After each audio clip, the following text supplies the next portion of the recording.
پھر دل پر نفاق کی مہر لگ جاتی، اچھی بات اثر نہیں کرتی، ایمان داخل نہیں ہوتا.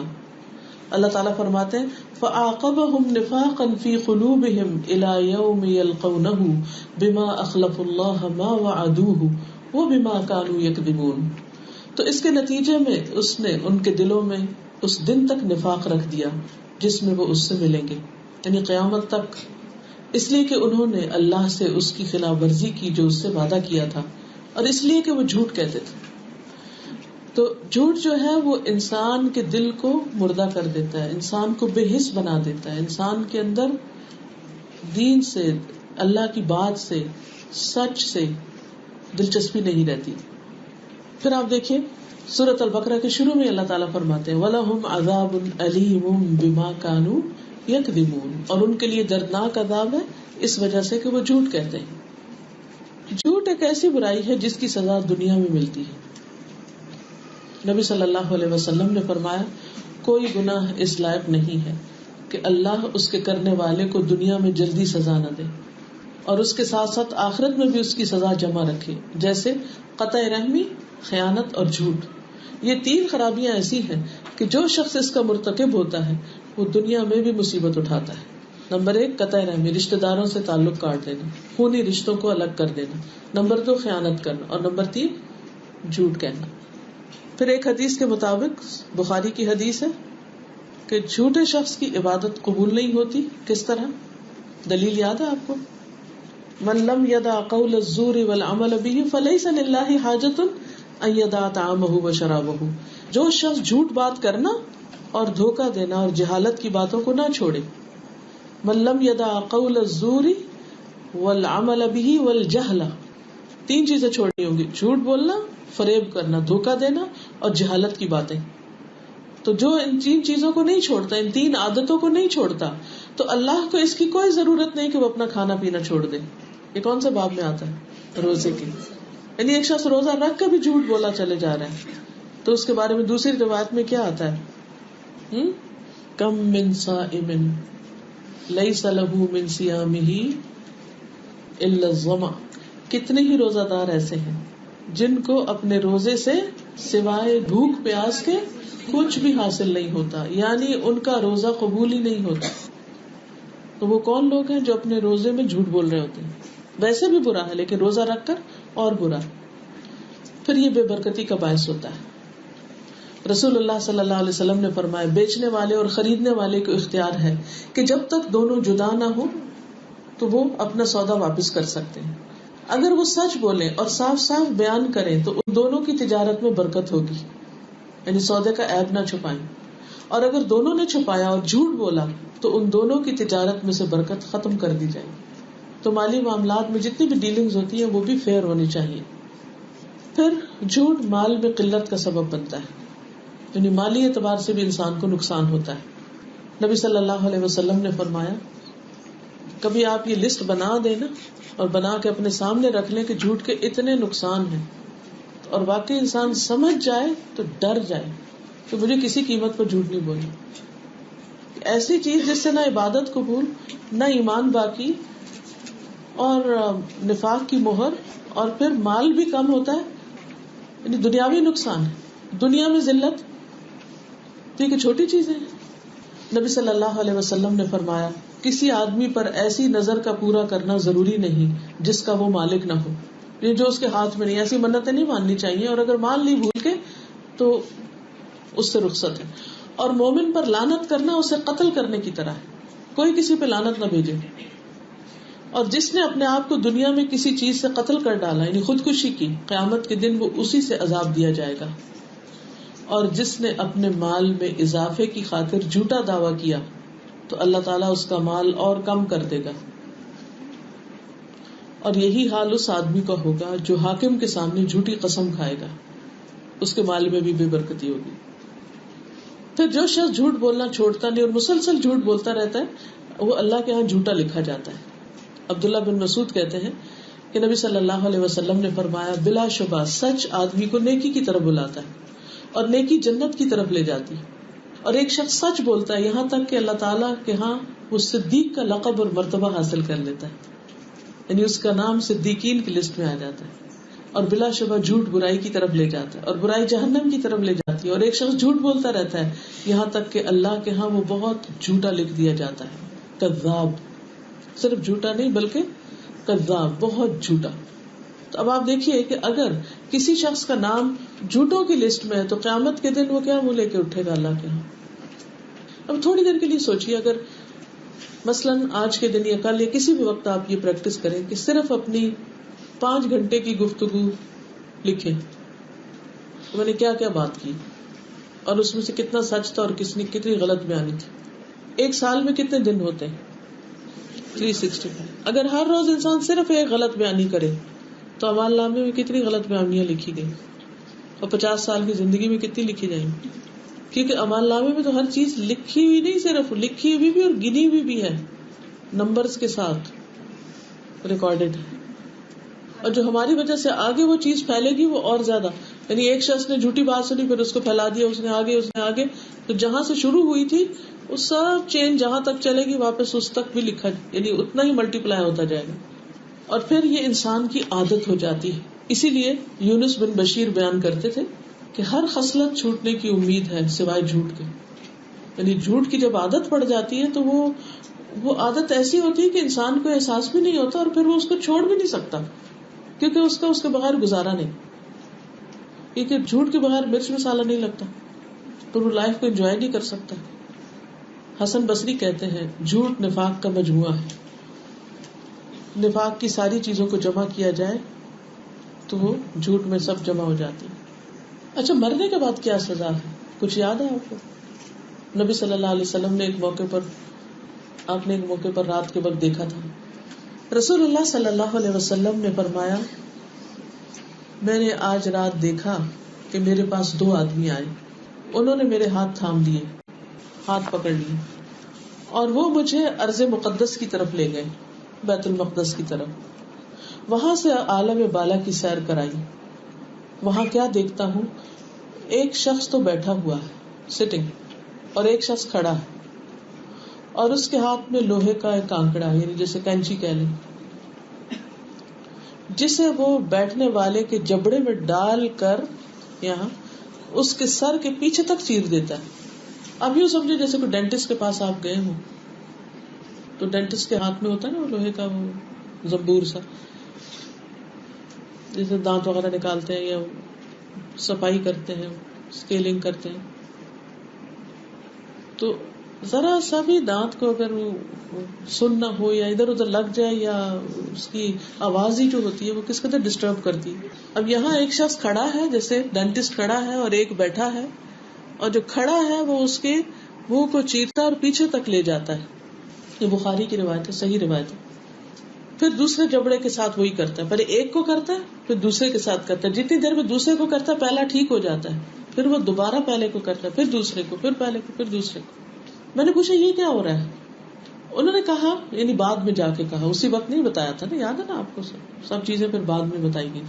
انہوں نے کہا وہ جو تم نے دیکھا تھا اس آدمی کا جبڑا لوہے کے آنکس سے پھاڑا جا رہا تھا، تو وہ جھوٹا آدمی تھا جو جھوٹی باتیں بیان کیا کرتا تھا، اس سے وہ جھوٹی باتیں دوسرے لوگ سنتے، اس طرح ایک جھوٹی بات دور دور تک پھیل جایا کرتی تھی۔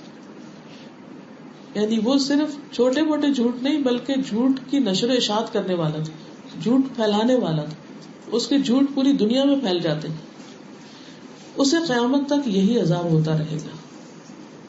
اب آپ دیکھیے کہ آج کے دور میں جتنا زیادہ الیکٹرانک میڈیا اور جتنا جو انٹرنیٹ کے تھرو ایک بات آپ ایک وقت میں ہزاروں لاکھوں لوگوں تک پہنچا دیتے ہیں، تو ایسی جگہوں پر اور زیادہ احتیاط کی ضرورت ہے کہ غلط بیانی نہ کی جائے، صرف سچ ہی کو عام کیا جائے۔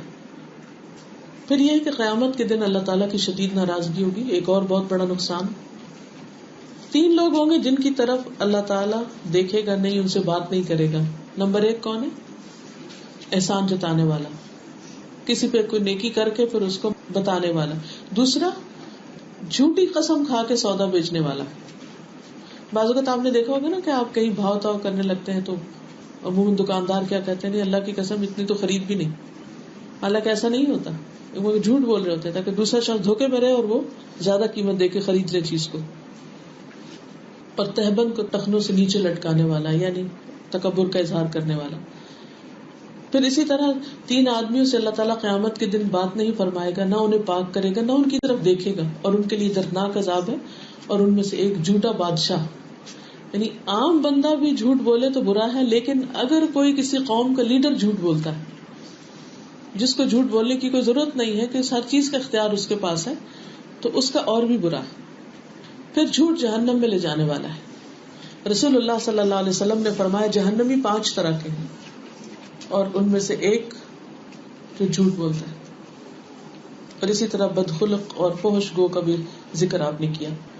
قیس بن سعد کہتے ہیں کہ اگر میں نے رسول اللہ صلی اللہ علیہ وسلم سے یہ بات نہ سنی ہوتی کہ مکر اور دھوکہ آگ میں ہوگی تو میں سب لوگوں سے زیادہ دھوکہ دینے والا ہوتا. آج کل کیا سمجھا جاتا ہے جو سب سے زیادہ دھوکہ دے، فریب کرے، جھوٹ بولے، اس کو کیا سمجھتے ہیں لوگ؟ اس کے بارے میں کوئی برا سمجھتا ہے اس کو؟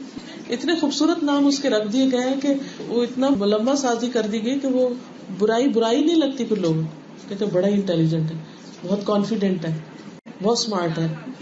اچھا، جھوٹے لوگ قیامت کے دن بھی جھوٹ بولیں گے کیونکہ ان کو اتنی عادت پڑ گئی ہوگی کہ وہ کہیں سچ بول ہی نہیں سکتے. وَيَوْمَ نَحْشُرُهُمْ جَمِيعًا ثُمَّ نَقُولُ لِلَّذِينَ أَشْرَكُوا أَيْنَ شُرَكَاؤُكُمُ الَّذِينَ كُنتُمْ تَزْعُمُونَ ثُمَّ لَمْ تَكُنْ فِتْنَتُهُمْ إِلَّا أَنْ قَالُوا وَاللَّهِ رَبِّنَا مَا كُنَّا مُشْرِكِينَ. جس دن ہم ان سب کو جمع کریں گے پھر ہم ان لوگوں سے کہیں گے جنہوں نے شریک بنائے، کہاں ہیں تمہارے وہ شریک جنہیں تم گمان کرتے تھے؟ پھر ان کا فریب اس کے سوا کچھ نہ ہوگا. وہ کہیں گے اللہ کی قسم جو ہمارا رب ہے ہم شرک کرنے والوں میں سے نہ تھے. ما كنا مشرکین، ہم شرک کرنے والے نہیں تھے. اللہ تعالیٰ فرماتے انظر کیف کذبوا علی انفسہم، دیکھو تو صحیح انہوں نے کیسے اپنے آپ پر ہی جھوٹ بولا ہے، اور ان سے گم ہو گیا وہ جو جھوٹ بنایا کرتے تھے. وضل عنہم ما كانوا یفترون. پھر قیامت کے دن ایسے شخص کی رسوائی ہوگی. رسول اللہ صلی اللہ علیہ وسلم نے فرمایا قیامت کے دن کفار اور منافقین کو علل اعلان سارے لوگوں کے سامنے بلایا جائے گا اور کہا جائے گا یہ وہ لوگ ہیں جنہوں نے اللہ پہ جھوٹ باندھا. یہ سخت بے عزتی کی جائے گی ان کی. اچھا، جھوٹ کی اقسام کو تھوڑا سا ہم دیکھ لیتے، لسٹ ڈاؤن کر لیتے. جو ہم نے نقصان پڑے ہیں وہ آپ کو سب سمجھ میں آ گئے ہیں، تو اب ذرا دیکھتے ہیں کہ کس میں کون سی جھوٹ کی. نمبر 1، اللہ کے بارے میں جھوٹ بولنا. تھوڑا سا ذکر پہلے بھی ہوا اس کا، اور ایسا کرنے والا سب سے بڑا ظالم ہے. اللہ پہ جھوٹ باندھنے کا مطلب کیا ہے کہ اللہ کے بارے میں ایسی باتیں کہنا جو اللہ تعالیٰ نے نہیں فرمائی. مثلا بغیر سوچے سمجھے کہنا یہ قرآن میں لکھا ہوا ہے. کہاں لکھا ہوا بھائی؟ یہ تو مجھے نہیں پتا. تمہیں کیسے دعویٰ کر رہے ہو کہ قرآن میں لکھا ہوا؟ تو کبھی بھی بھول کر یہ بات نہ کہیں کہ یہ قرآن میں لکھا ہوا اگر آپ کو یاد نہ ہو کہ قرآن میں لکھا ہے کہ نہیں. تو اللہ سبحانہ وتعالیٰ ایسے لوگوں کو فرماتے ہیں اکثرهم لا یعقلون، ایسے لوگ اکثر عقل ہی نہیں رکھتے. پھر اللہ کی باتوں کو جھٹلانا. نبی صلی اللہ علیہ وسلم نے فرمایا اللہ تعالیٰ فرماتے ہیں کہ مجھے ابن آدم نے جھٹلایا حالانکہ اس کے لیے مناسب نہ تھا کہ مجھے جھٹلاتا. وہ کہتا ہے کہ میں اس کو دوبارہ پیدا نہیں کروں گا، حالانکہ میرے لیے دوبارہ پیدا کرنا پہلی مرتبہ پیدا کرنے سے کچھ مشکل نہیں. اس کا مجھے گالی دینا، یہ کہتا ہے کہ اللہ نے اپنا بیٹا بنایا ہے. اللہ تعالیٰ اس کو اپنے بارے میں گالی کہتے ہیں، حالانکہ میں ایک ہوں، بے نیاز ہوں، میرے لیے کوئی اولاد نہیں، نہ میں کسی کی اولاد ہوں، نہ کوئی میرے برابر ہے. آدم کا بیٹا مجھے گالی دیتا ہے اور اس کے لیے لائق نہیں کہ مجھے گالی دے. مجھے جھٹلاتا ہے اور اس کے لیے لائق نہیں کہ مجھے جھٹلائے. اس کی گالی کیا ہے؟ بندہ کیسے اللہ کو گالی دیتا ہے؟ یہ اللہ کا بیٹا قرار دینا. ٹھیک ہے. دوسرا جھوٹ، رسول اللہ صلی اللہ علیہ وسلم کے بارے میں جھوٹ کہنا. اس کی کیا قسم ہو سکتی ہے؟ یہ کیسے ہو سکتا ہے؟ جھوٹی احادیث بیان کرنا. نبی صلی اللہ علیہ وسلم نے فرمایا مجھ پر جھوٹ باندھنا ایسا نہیں جیسا کسی اور پہ جھوٹ باندھنا. جو مجھ پر جان بوجھ کر جھوٹ باندھتا ہے وہ اپنا ٹھکانہ جہنم میں بنا لے. اور یہ حدیث 70 سے زیادہ راویوں کی ہے، یعنی 70 سے زیادہ چینز ہے اس کے. متواتر حدیث اس کو قرار دیا گیا ہے، جس کے الفاظ کیا آتے ہیں عام طور پر من کذب علی متعمدا فلیتبوأ مقعدہ من النار، کہ جو مجھ پہ جھوٹ بولتا ہے، جھوٹی حدیثیں بیان کرتے اسے چاہیے کہ اپنا ٹھکانہ جہنم میں بنا لے. کبھی یہ نہ کہے کہ وہ ایک حدیث میں آتا ہے. اگر آپ کو نہیں پتا تو آپ کہیں کہ شاید کسی حدیث میں آتا ہے یا کسی کا قول ہے، لیکن کچھ اس طرح کی بات ہے. یعنی ڈائریکٹ یہ نہ کہے کہ حدیث میں آتا ہے نا. پھر جھوٹی حدیثیں سنانا. رسول اللہ صلی اللہ علیہ وسلم نے فرمایا آخر زمانہ میں جھوٹے دجال لوگ ہوں گے، تمہارے پاس ایسی حدیثیں لائیں گے جن کو نہ تم نے نہ تمہارے باپ دادا نے سنا ہوگا. تم ایسے لوگوں سے بچے رہنا کہیں وہ تمہیں گمراہ اور فتنے میں مبتلا نہ کر دیں. تو من گھڑت جھوٹے قصے بیان کرنا اور لوگوں کے انٹرسٹ کے لیے جھوٹی باتیں بیان کرنا یہ کسی مومن کا شیوا نہیں ہو سکتا، اس سے بھی بچنا چاہیے. پھر لوگوں کے ساتھ جھوٹ بولنا، باتوں میں جھوٹ، جیسے ہنسی مذاق میں جھوٹ. رسول اللہ صلی اللہ علیہ وسلم نے 3 مرتبہ فرمایا ہلاکت ہے ہلاکت ہے ہلاکت ہے اس کے لیے جو لوگوں کو ہنسانے کے لیے جھوٹ بولے. اور ویل کا لفظ استعمال ہوا تو ویل ایک تو ہلاکت کا معنی ہے، دوسرا ویل جہنم کی وہ وادی ہے جس کی تہہ میں 40 سال کے بعد مجرم پہنچے گا، اتنی گہری کھائی ہے وہ. پھر بچوں کے ساتھ جھوٹ بولنا. عبداللہ بن عامر کہتے ہیں کہ ایک دن میری ماں نے مجھے بلایا اور رسول اللہ صلی اللہ علیہ وسلم ہمارے گھر میں بیٹھے ہوئے تھے. انہوں نے کہا ادھر آؤ میں تمہیں ایک چیز دیتی ہوں. تو آپ نے ان سے فرمایا تم نے کیا دینے کا ارادہ کیا ہے؟ انہوں نے کہا میں کھجور دوں گی. آپ نے فرمایا اگر تم کچھ نہ دیتی تو تمہارے اوپر جھوٹ کا گناہ لکھا جاتا. اچھا، بچوں کو للچانے کے لیے عام طور پر لوگ جھوٹی باتیں کرتے ہیں، اس کا نقصان کیا ہے؟ بچے بھی جھوٹ بولنا سیکھ جاتے ہیں، یعنی جان چھڑانے کے لیے کوئی بھی جھوٹ بول دیا. پھر پیرنٹس پر ان کا اعتماد ہی نہیں رہتا، ماں باپ سے جھوٹ بولتے ہیں، اوروں سے جھوٹ بولتے ہیں، پھر وہ ان کے مزاج ہی جھوٹا بن جاتا ہے. پھر جھوٹ کی ایک اور قسم ہر سنی سنائی بات آگے بتانا. نبی صلی اللہ علیہ وسلم نے فرمایا کسی شخص کے جھوٹا ہونے کے لیے اتنا ہی کافی ہے کہ وہ ہر سنی سنائی بات آگے کر دے. پھر بغیر علم کے بات کرنا، یعنی نالج حاصل کیے بغیر دین کی باتیں کرنا. وَلَا تَقْفُ مَا لَيْسَ لَكَ بِهِ عِلْمٌ إِنَّ السَّمْعَ وَالْبَصَرَ وَالْفُؤَادَ كُلُّ أُولَئِكَ كَانَ عَنْهُ مَسْئُولًا.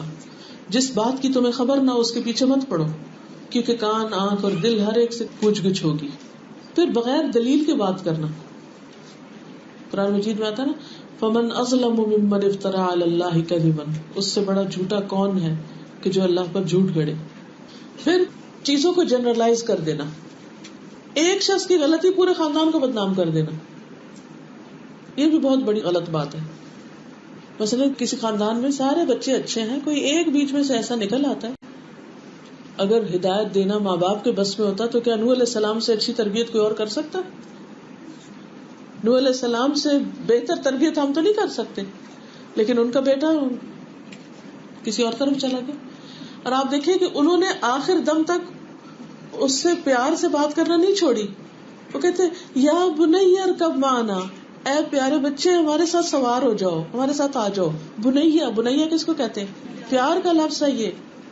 آخر دم تک، یعنی اس کا مطلب نہیں کہ وہ ظالم باپ تھے اور وہ اس وجہ سے بچہ بگڑ گیا. بس ہوتا ہے، ہر ایک کا مزاج ہوتا ہے.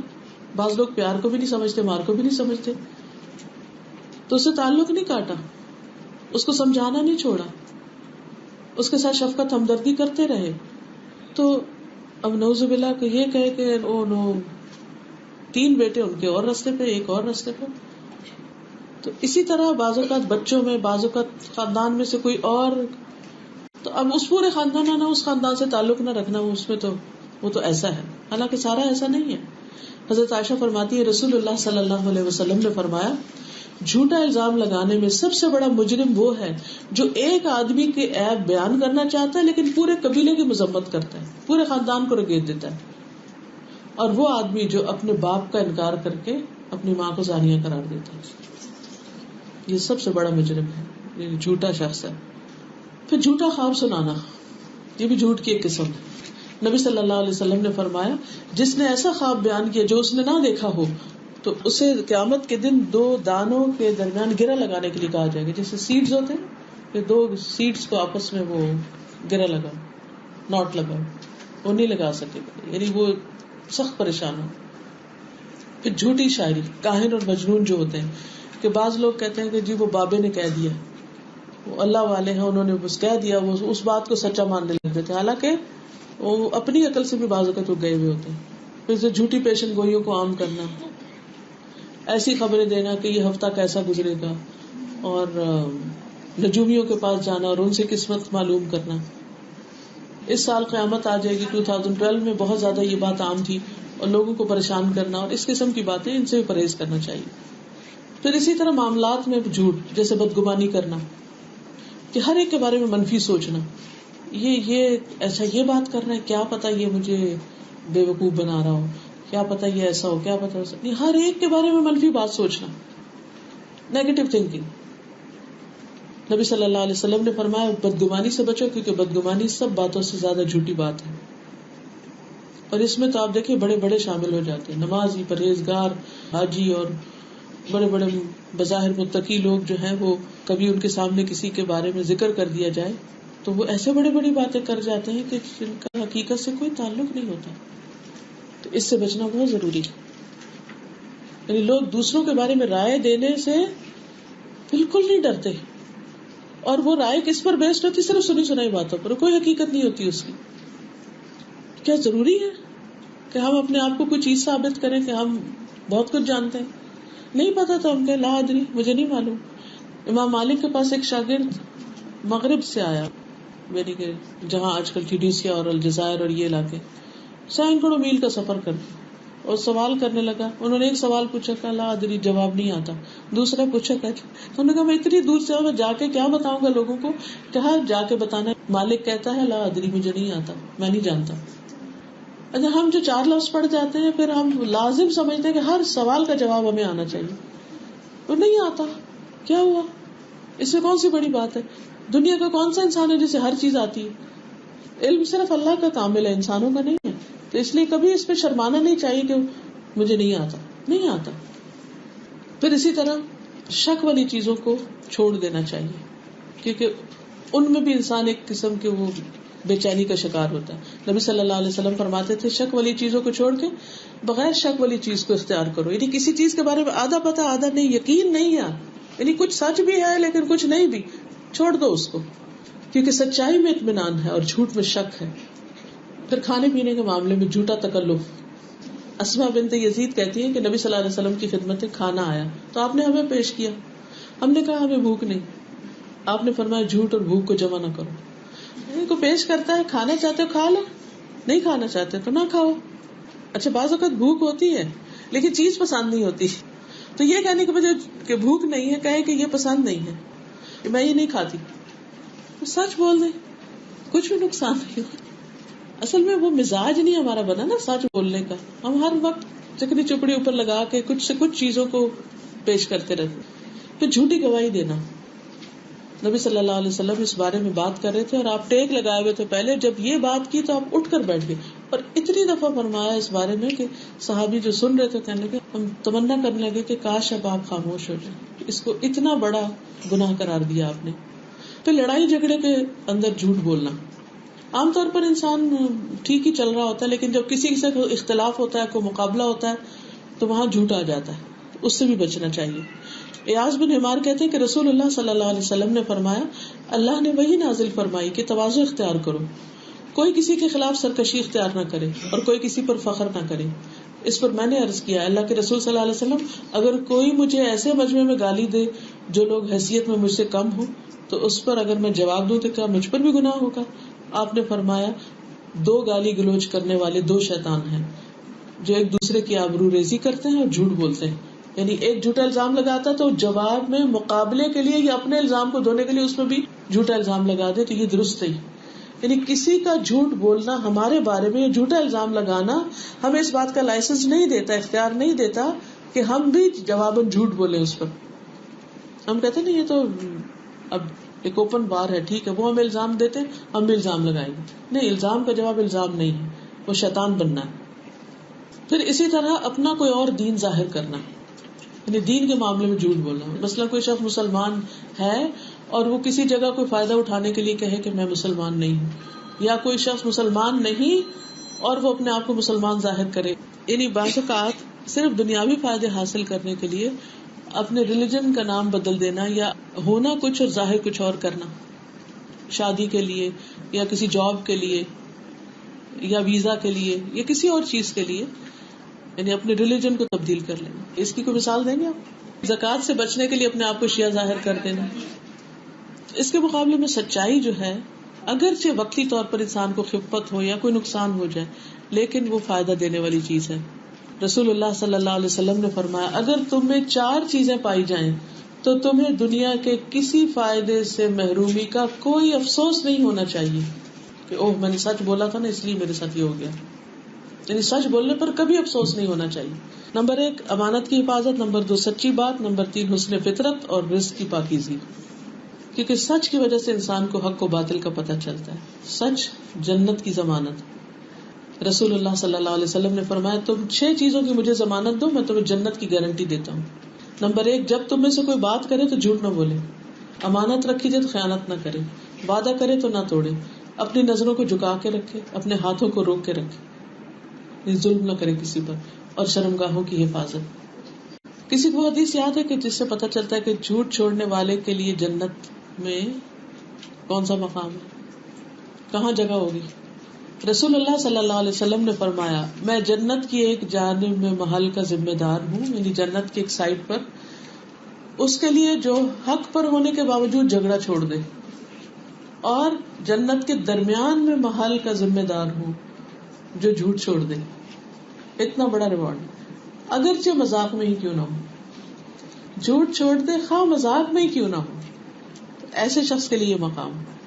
اور جنت کی اعلیٰ منازل میں ایک محل کا اس شخص کے لیے جو اپنے اخلاق کو عمدہ بنا لے. سلف صالحین حضرت بلال رضی اللہ تعالیٰ عنہ جو صحابی ہیں، وہ کہتے ہیں جب سے مسلمان ہوا ہوں آج تک کبھی ایک جھوٹ نہیں بولا. ہم کہاں سے اپنا شروع کریں گے کہ فلاں تاریخ سے، فلاں دن سے، فلاں موقع سے، فلاں جگہ سے آج تک جھوٹ نہیں بولا؟ کون کہتا ہے، کون دعویٰ کر سکتا ہے؟ یہ فرق ہے ہم میں اور صحابہ میں. عمر بن عبدالعزیز کہتے ہیں جب سے چادر باندھنی سیکھی ہے، یعنی ہوش سنبھالا ہے، اس دن سے آج تک میں نے کوئی جھوٹ نہیں بولا. تو چلے ہم آج سے سوچ لیں کہ یہ جاننے کے بعد آج سے میں بہت محتاط رہوں گی، مذاق میں بھی نہیں اور بدگمانی میں بھی نہیں، ہر ایک کے بارے میں گمان اچھا رکھوں گی اور سنی سنائی باتیں آگے نہیں کروں گی، اور پچھلے جو بھی ہم سے ہوا اس سب پر توبہ. کہ اللہ تعالیٰ تو ہمارے دلوں کو ہدایت دے، ہم اپنے سارے گناہوں کا اعتراف کرتے، تو ہمیں معاف کر دے.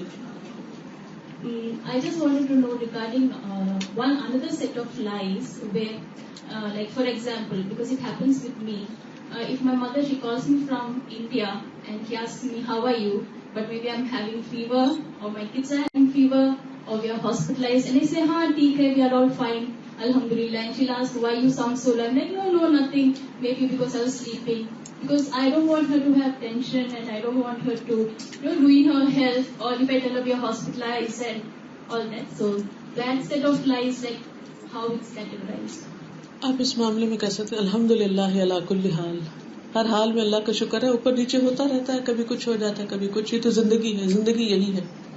بس ایک جنرل سا جواب دے دیں، لیکن سفید جھوٹ بولنا کہ ہے بخار اور کہیں نہیں کچھ بھی نہیں، یہ نہ کہیں.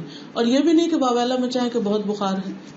بعض اوقات چھوٹا موٹا ہوتا ہے تو ہم اس کو بھی بہت ایگزیجریٹ کرتے ہیں، بہت بڑھا کے بیان کرتے ہیں.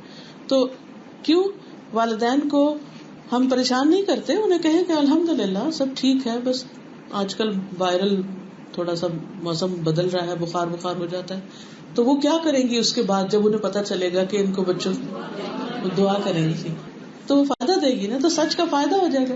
اور اگر ہم یہ کہیں کہ نہیں ہم انہیں کچھ بھی نہیں بتاتے کہ پریشان نہ ہو، تو ان کے دل کو پھر بھی سمجھ آ جاتی ہے. ماؤں کے دل ایسے ہوتے ہیں کہ پتہ نہیں کہاں سے خبر لگ جاتی ہے، کچھ نہ کچھ وہ کھٹک سی ہوتی. اللہ عالم ہو کہ وہ ہوتا کیا ہے، لیکن وہ چھٹی حس کہہ لیں یا جو بھی اس کو نام دیں، یا کوئی خواب آ جاتا ہے ان کو. یعنی جو بھی ہم سے محبت کرتے ہیں، ہمارے بارے میں کنسرنڈ ہوتے ہیں، اتنا سوچتے ہیں کہ وہ پہنچ جاتے ہیں کہیں نہ کہیں سے حقیقت تک. سوشل میڈیا میں اگر نصیحتاً جھوٹ بولا جائے، لائک جیسے فار ایگزامپل ہسبینڈ وائف میں آپس میں نہیں، تمہارے لیے اس نے ایسا نہیں کہا، آپس میں گھر جوڑنے کے لیے یا ایک دوست کو دوسری دوست سے ملانے کے لیے، تو اس میں بات کو تھوڑا بدل دینے کی اجازت ہے. ٹوٹل اپوزٹ نہیں کرنا چاہیے. پھر بھی اس کو توریہ کہتے ہیں. توریہ کیا ہوتا ہے کہ بالکل ایگزیکٹ انفارمیشن نہ دینا، لیکن اس کو اچھے انداز میں پیش کر دینا بات کو. مثلاً اگر کوئی میاں بیوی کو جوڑنا ہے، یا اصلاح کرانی، یا دوستوں کو جوڑنا ہے، یا خاندان کے رشتے داروں کو جوڑنا ہے، اور وہ دونوں ایک دوسرے سے بہت بددل ہیں اور ایک دوسرے کے خلاف بہت بات کرتے ہیں، تو نمبر 1 ان باتوں کو بیان نہ کرنا. دوسرا یہ کہ اگر وہ کہے کہ اس نے میرے بارے میں یہ کہا یا وہ کہا، تو اس پر بھی اس کو کام ڈاؤن کرنا کہ نہیں، ایسا تمہاری غلط فہمی بھی ہو سکتی ہے اور وہ شخص اتنا بھی برا نہیں ہے اور وہ بھی تمہارے لیے اچھا چاہتا ہے. ہو سکتا ہے غصے میں وہ، اور ہوتا بھی تو ہے نا، غصے میں کوئی بھی اچھا نہیں چاہتا، لیکن جب غصہ نہیں ہوتا تو اچھا بھی چاہتے ہیں. اسے ہسبینڈ وائف کیا ہر وقت ہی دشمنی رکھے ہوتے ہیں؟ نہیں، بعض اوقات اچھے بھلے دن گزر رہے ہوتے ہیں، کوئی ایک چھوٹی سی بات آ جاتی ہے، ایک دوسرے پہ غصہ ہو جاتے ہیں، تو اسے کہنا نہیں وہ تمہارے حق میں بہت اچھا ہے، وہ تمہیں بہت چاہتا ہے. تو ایسی بات کرنا جھوٹ میں شامل نہیں ہوتی. حدیث میں بھی اس کے بارے میں آتا ہے، کان رسول اللہ صلی اللہ علیہ وسلم یقول لا اعدہ کاذبا الرجل یصلح بین الناس یقول القول ولا یرید به الا الاصلاح. میں ایسے آدمی کو جھوٹا شمار نہیں کرتا، جھوٹا نہیں کہتا جو لوگوں میں صلح کرانے کی غرض سے کوئی بات بناتا ہے اور اس کا مقصد سوائے صلح اور اصلاح کے کچھ نہ ہو، اور کوئی مقصد نہیں کہ اپنا کوئی فائدہ یا کوئی اور چیز، لیکن وہ بات بناتا ہے. مثلا بات بنانے میں یہ نہیں کہ وہ جھوٹ بول رہا ہوتا ہے، بات بنانا یہ ہے کہ نہیں وہ تمہارے لیے بہت اچھا ہے، تمہارے لیے اچھا سوچتا ہے، کیونکہ اس میں ٹھیک ہے اس وقت نہیں سوچ رہا لیکن کبھی تو سوچتا ہوگا نا. ہر انسان کے اندر کیا مکمل برائی ہے؟ نہیں، اچھائی بھی ہے، تو اس کے اچھا پہلو کو اجاگر کر دینے میں کوئی حرج نہیں تاکہ ان کا گھر ٹوٹنے سے بچے. اسی طرح جنگ جب ہوتی تو دشمن کو جنگی راز نہ دینا، اس میں بات بدلی جا سکتی ہے، وہاں بھی اس کی اجازت ہے. ایسا ہے کہ اب کیسٹس کا چونکہ دور چلا گیا، سیریز بھی ابسلیٹ ہو رہی ہیں، تو میموری کارڈ جو ہوتے ہیں فون کے، یا ان کارڈز پر آپ بنا کے لیکچرز ریکارڈ کر کے لوگوں کو دے سکتے ہیں، ویب سائٹ پہ جا کے سن سکتے ہیں. آئی فون کے اندر آپ یہ جو ہے پوڈ کاسٹ، فونز کے اندر جو اسمارٹ فونز ہیں ان کے اندر پوڈ کاسٹ میں ڈاؤن لوڈ کر سکتے ہیں، اور یہ سارا فری ڈاؤن لوڈ موجود ہے.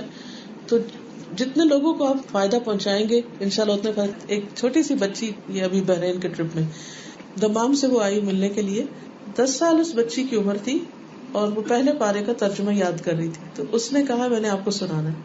خیر اس میں نے بیٹھ کے اس کو سنا. آپ یقین کریں کہ مجھے سارے ٹرپ میں جتنی خوشی اس بچی سے مل کر ہوئی میں بتا نہیں سکتی. کہنے لگی کہ میں نے جب سے یہ پڑھا ہے نا کہ وہ مال خرچ کرتے ہیں اور وہ مما رزقناہم ينفقون، کہتی پہلے میں اپنی کوئی چیز کسی کو نہیں دیتی تھی، اب میں اپنی ہر چیز دے دیتی ہوں. میں نے اپنی بالیاں بھی اپنی دوست کو دے دی، میں نے امی کو نہیں بتایا، اب میں نے امی کو بتایا، آج آتے ہوئے بتایا امی کو. میں بہت خوش ہوں. میں دیکھا میرے بیگ میں کوئی چیز اس کے نام جو چاکلیٹ تھی، جب چاکلیٹ اس کو دی تو آپ یقین کریں کہ تھوڑی دیر میں اس کی چھوٹی بہن آئی 1 سال کی، تو چاکلیٹ اس نے اس کو دے دی. کیا کوئی بچہ چاکلیٹ کسی کو دے سکتا ہے؟ اور بھی اس نے اتنی باتیں مجھے بتائی کہ میں نے یہ، اور حالانکہ ابھی پہلے پارے کا کچھ ہی حصہ اس نے پڑھا، لیکن ماشاءاللہ جو اس کا عمل اور جس طرح اس نے یاد کیا ہوا تھا اور جتنی حکمت اور سمجھداری کی باتیں وہ کر رہی تھی. میں نے کہا مجھ سے ایک وعدہ کرو، اپنی زندگی میں 1 لاکھ لوگوں کو قرآن پڑھانا ہے تم نے. کہتے انشاءاللہ. ان کی امی سے جب ملاقات کی میں نے سوچا کہ کون ہے اس کے پیچھے. اچھا جب ماں سے ملاقات ہوئی تو ماں کہنے لگی کہ میں کچھ عرصہ پہلے حج پہ گئی تھی. کہتی مجھے کچھ پتا نہیں تھا دین کا، انڈیا سے تھی وہ خاتون، کہنے مجھے کچھ پتا نہیں تھا، صرف آپ کی ویب سائٹ کا کسی نے مجھے لنک دیا لکھ کے. کہتی میری تو دنیا ہی بدل گئی ہے، صرف ایک لنک کہ میں اسی پر سنتی ہوں. اور یہ بچی کہنے لگی کہ میری ماما نے مجھے منع کیا ہوا ہے کہ صرف آپ اس ویب سائٹ پہ جا سکتے ہیں، وہ کڈز لینڈ وغیرہ پہ، اور کہیں نہیں جائیں گے. تو کہنے لگی میں کہیں نہیں جاتی کیونکہ میری ماما نے مجھے منع کیا ہے، اور میں اسی کو ہی سنتی ہوں. اور میرے بھائی کو ساری سٹوریز یاد ہو گئی ہیں، وہ سن کے اور فلاں سٹوری میں دیکھا یہ ایسا کہا کہ ویسے اتنا کچھ اس بچے. تو میں سوچ رہی تھی کہ کس گھر میں اب کمپیوٹر نہیں ہے، لیکن اگر کیسٹس نہیں ہے یا سیڈیز نہیں ہے یا فون نہیں ہے، تھوڑا سا انٹرنیٹ، چھوٹا سا بھی کمپیوٹر ہو تو بہت کچھ فائدہ ہو سکتا ہے. صرف ایک ویب سائٹ کا لنک شیئر کرنے سے اگر ایک بچے کے اندر اتنی تبدیلی آئی اس ماں کی وجہ سے تو کہاں تک چینج ہو سکتا ہے. اور یہ سب آپ کے حسنات میں لکھا جائے گا. اب وہ کوئی پتہ نہیں وہ تھا کون جس نے لکھ کر دیا. تو اگر حسن اخلاق پہ بھی لیکچرز کا آپ دوسروں کو صرف چھوٹا سا کارڈ بنا کے چھوٹے سے پیپر پر ہی لکھ کر آپ دے دیں تو انشاءاللہ تعالیٰ بہت فائدہ ہو. السلام علیکم میم میرے بڑے بھائی کو میرے تایا نے ایکچولی اڈاپٹ کیا ہوا ہے. وہ جانتے ہیں کہ وہ اڈاپٹیڈ ہے اینڈ وہ اپنے پیرنٹس کو چاچا چاچی کہہ کے بلاتے ہیں. کیا یہ بھی جھوٹ ہے؟ اور چاچا چاچی نہ کہیں کیونکہ رشتہ ابا اما کا ہے تو بڑے ابا بڑی امی کہہ لیں، ٹھیک ہے. چاچا نہ کہیں کیونکہ وہ چاچا ہے نہیں، یہ جھوٹ ہوتا ہے پھر ہر دم. میں پوچھی تھی آپ سے کہ اکثر جیسے ہم لوگ جو ہے اپنے گھر میں یاسین کا ختم کرتے ہیں، کوئی فوت ہو جاتا ہے تو اس کی ڈیتھ اینیورسری کی قرآن پاک پڑھاتے ہیں، تو اس کے اندر کہیں حدیث میں کوئی ذکر ہے کہ ہمارے نبیوں نے کسی نے کیا تھا؟ نبی صلی اللہ علیہ وسلم کے زمانے میں قرآن مجید کا جتنا بھی حصہ اترتا تھا وہ لوگ اس کو پڑھتے تھے، سمجھتے تھے، اس پر عمل کرتے تھے. حضرت خدیجہ کی وفات ہوئی اور صحابہ کی ہوئی، جنگ احد میں 70 صحابہ شہید ہوئے. کسی ایک انسیڈنٹ میں بھی آپ نے لوگوں کو یہ نہیں کہا کہ بیٹھ کے فوت ہونے والوں کے لیے قرآن پڑھو. قرآن ہدایت کی کتاب ہے اور زندوں کی کتاب ہے، تو اس لیے ایسا کچھ بھی نہیں ہے. تعلیم تدریس کے لیے اکٹھے بیٹھ کے اگر پڑھ رہے ہیں، سن رہے ہیں، سنا رہے ہیں، وہ ٹھیک ہے، لیکن یہ ہے کہ اس طرح کسی اور کو پڑھ کے نہیں دے سکتے. کیا ہم کھانا کھا کے کسی کو دے سکتے ہیں؟ نہیں دے سکتے. اسی طرح قرآن پڑھ کے ہم کسی کو نہیں دے سکتے. وہ تو ہم نے پڑھا، ہمارے اندر چلا گیا، ہمارے دل پہ اثر ہوا یا جو بھی. اب یہ جیسے کہہ رہے ہیں کہ بچے ہیں تو وہ پڑھتے ہیں، تو وہ جو روٹین میں روز پڑھتے ہیں نا، اگر پیرنٹس نے ان کو سکھایا ہے یا ٹیچرز جنہوں نے ان کو سکھایا ہے، ان کو ساتھ ہی صدقہ جاریہ ثواب ملتا چلا جاتا ہے. لیکن اگر کسی نے کسی کو سکھایا نہیں، کوئی ایفرٹ ہی نہیں لگائی، نہ اس کو کچھ دیا نہ کیا، اور وہ پڑھ رہا ہے کہ آپ کو دے رہا ہے، تو ایسی کوئی مثال حدیث میں ہے نہیں. جی آپ انہیں کہیں کہ میں اس پر یقین نہیں رکھتی، میرا پڑھا وہ میرے پاس رہے گا، آپ کو فائدہ نہیں، تو اس لیے میں نہیں آ سکتی. اور آپ پیار سے بات کر لیں. ایسا نہیں کہ وہ کہیں کہ اچھا یہ اچھا دین پڑھ گئے ہیں کہ یہ بد اخلاق ہو گئے ہیں. بد اخلاقی کسی صورت میں نہیں، لیکن بات اگر ایک دفعہ کسی کو بتا دیں پھر اگلی دفعہ وہ کہتے ہیں وہ نہیں پڑھتے، پریشانی ختم ہو جاتی. نبی صلی اللہ علیہ وسلم کے پاس ایک شخص آیا اور اس نے کہا کہ میرا بچہ، اور جب یہ چھوٹا تھا تو میں اس کو پالتا تھا، اب یہ بڑا ہوا اس کے پاس اور میرے پاس نہیں. شاید بیٹے نے آ کے کہا تھا کہ میرا باپ مجھ سے مانگتا ہے، تو آپ نے فرمایا انت و مالک لابیک، تو اور تیرا مال تیرے باپ کا ہے. تو جیسے ہم بچوں کے مالک ہیں، بچوں کے مال کے بھی، یعنی اگر اس میں سے کچھ لیتے ہیں تو لے سکتے ہیں. جو بچوں کے ہم نام رکھتے ہیں تو ان کے بچوں کے اوپر اثرات ہوتے ہیں. جیسے میری بیٹی ہے، وہ تھوڑی سہمی رہتی ہے، اب بولتی نہیں زیادہ، تو میں نے سنا ہے لوگ نام بدل لیتے ہیں، بچوں پہ فرق پڑ جاتا ہے. اور دوسری بات ہے کہ ماشاء اللہ میرے ابھی 4 بچے ہیں، چاروں چھوٹے ہیں.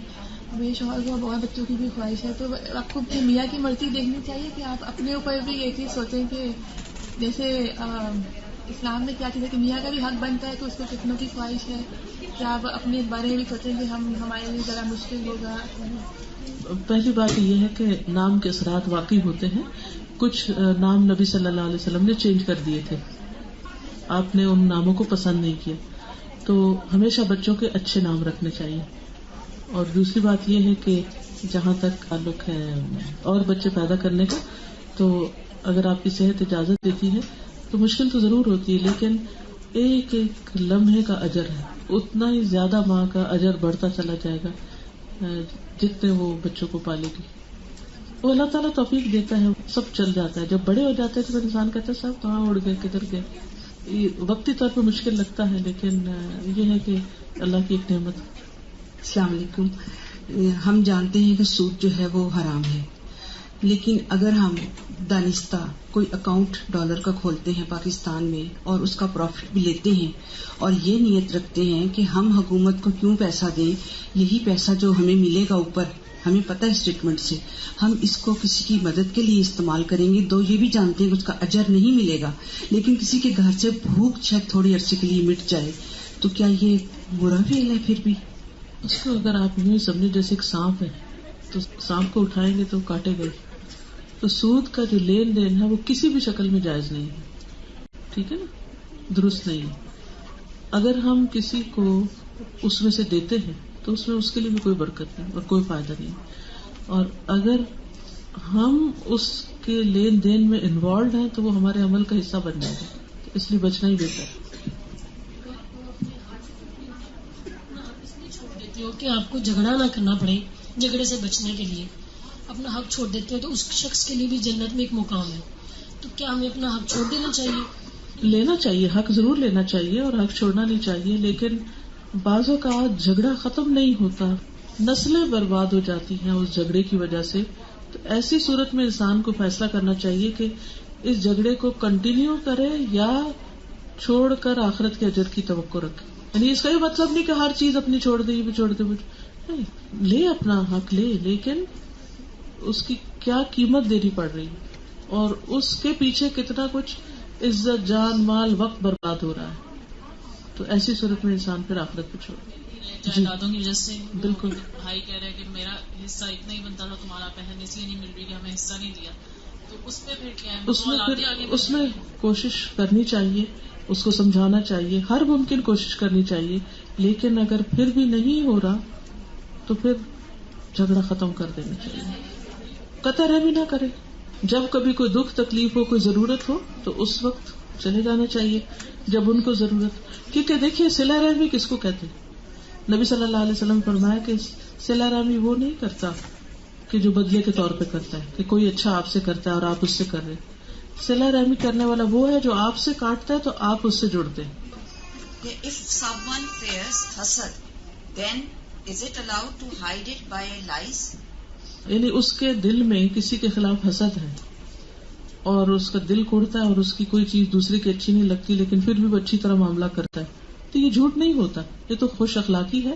جھوٹ اس وقت ہوگا جب وہ کہے نہیں میں تو تم سے بڑی محبت کرتا ہوں, حالانکہ اندر کوئی محبت نہیں بلکہ الٹی جلن ہے.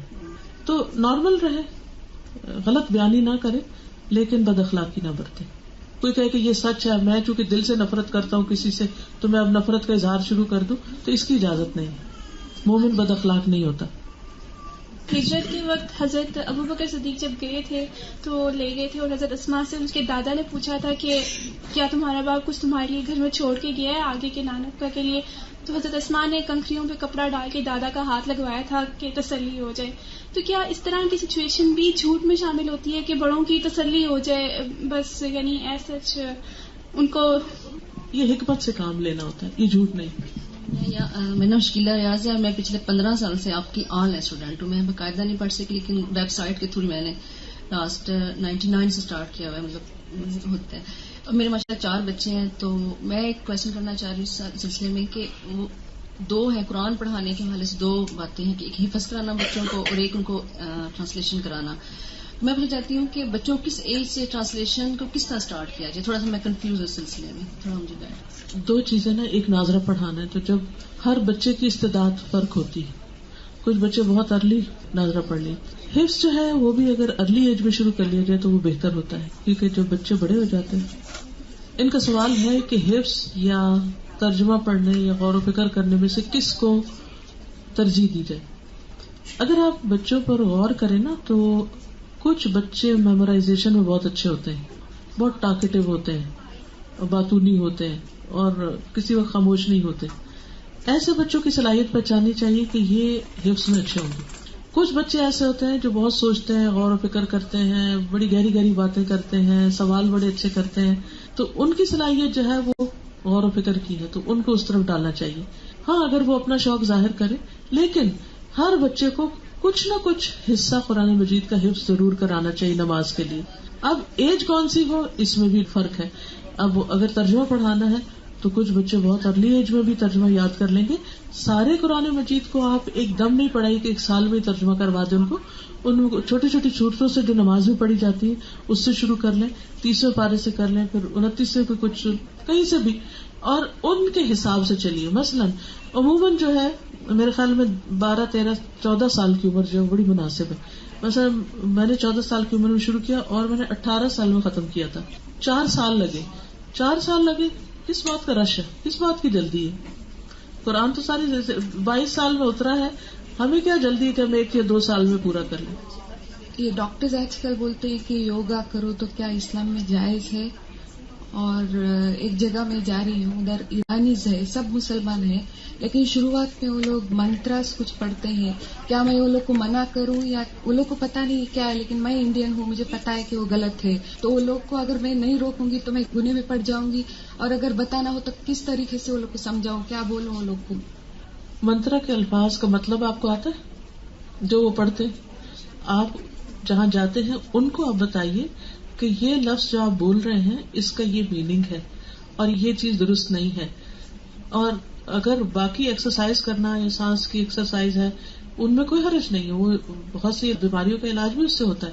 لیکن جو الفاظ بولے جاتے ہیں یا جو امیجنیشن ہوتا ہے یا کوئی ایسے ایکشن ہے کہ جو امیجنیشن میں بھی اگر کسی بت یا کسی اور روح یا کسی چیز کے آگے ہاتھ جوڑ رہے ہیں یا کچھ کر رہے ہیں تو وہ ٹھیک نہیں.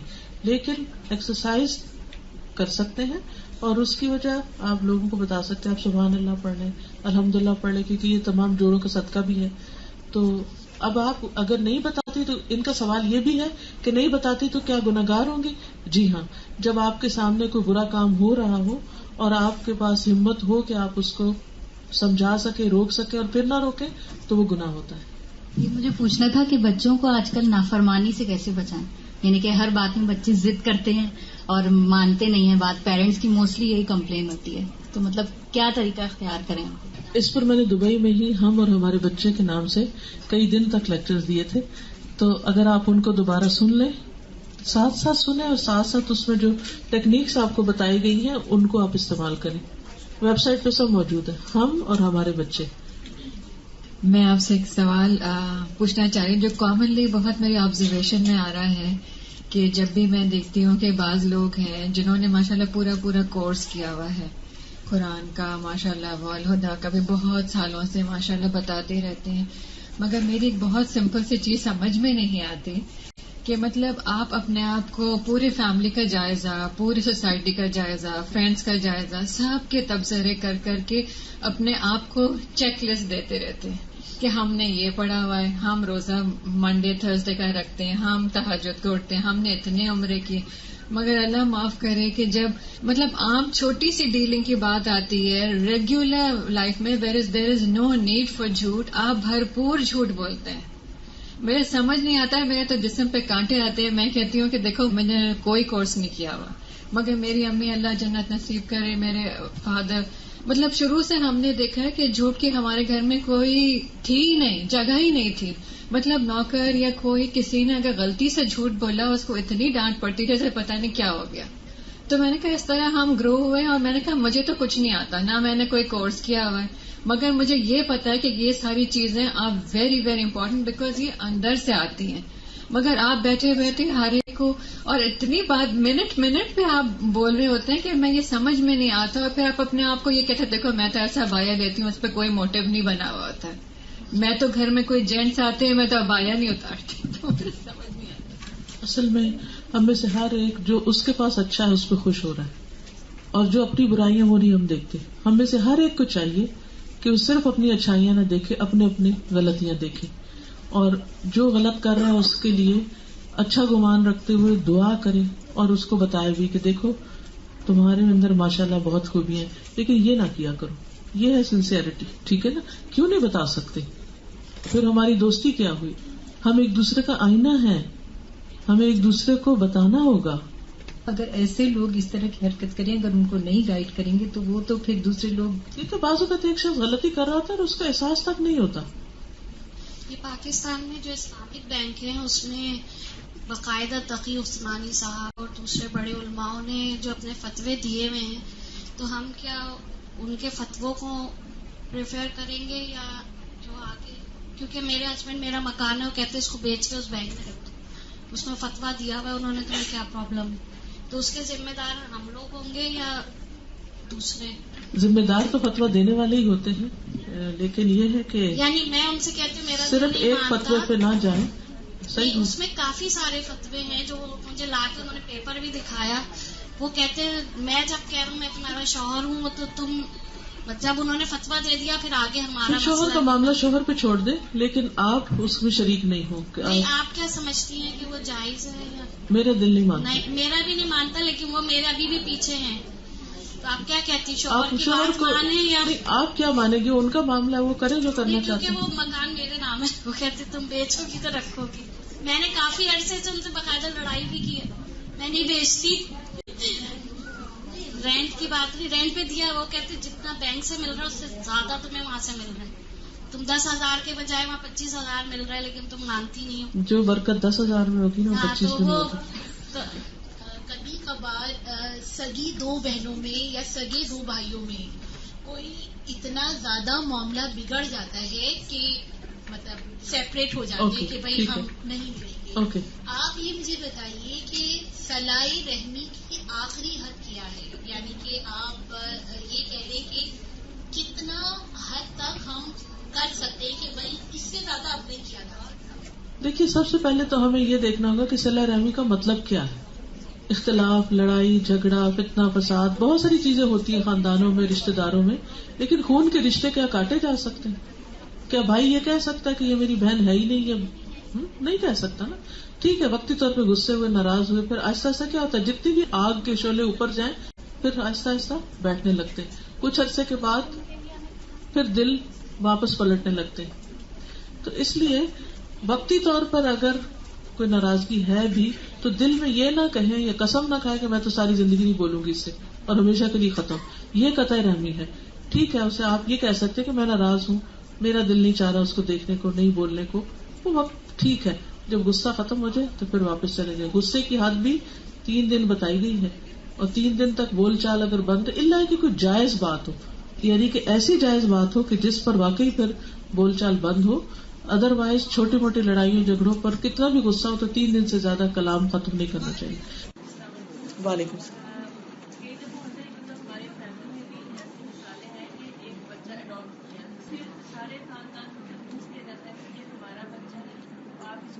یہ جھوٹ ہے اور اس پر بہت پکڑ بھی ہے.